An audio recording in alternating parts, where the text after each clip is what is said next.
Welcome po sa aking YouTube channel. Sa mga hindi pa po nagsusubscribe, please click the subscribe button po at huwag kalimutan i-click ang notification bell para ma-update po tayo sa mga new upload videos. Ayan, dahil konti na lang po ang ating mga stocks, tayo po ay nag-grocery.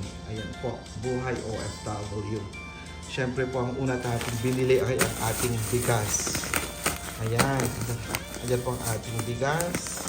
5 kilo po na bigas. Meron po tayong biniling tinapay at syempre gagawin natin pancake. Ayan po, meron po tayong cream cheese, tuna, meron po tayong luncheon meat, meron po tayong mushroom, meron po tayong corned beef. Ayan. As other one, meron po tayong chicken liver, meron po tayong mga chicken thighs, meron tayong minced beef. At dito naman, mayroon po tayong biniling, mayroon akong biniling wrapper.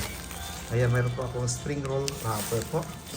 Mayroon akong green beans. At mayroon po tayong peas and carrot. Ready na yan, naka-cut na yan. Siyempre, nandito po ang ating carrots. Ayan. Meron tayong crispy coating. Siyempre, nandiyan po ang ating pambansang ulam. Meron po tayong apple.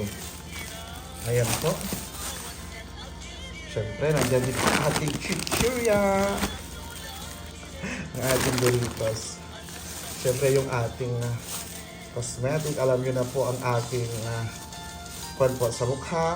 Ayan po ang ating vitamin C, serum. At syempre, dahil tayo hindi naman po bumabata, ayan, nagsashampoo po tayo ng pampaitim. Diyos mo yung maligmara. Yan po ang ating pinamili tonight. Kasi marami na pong wala.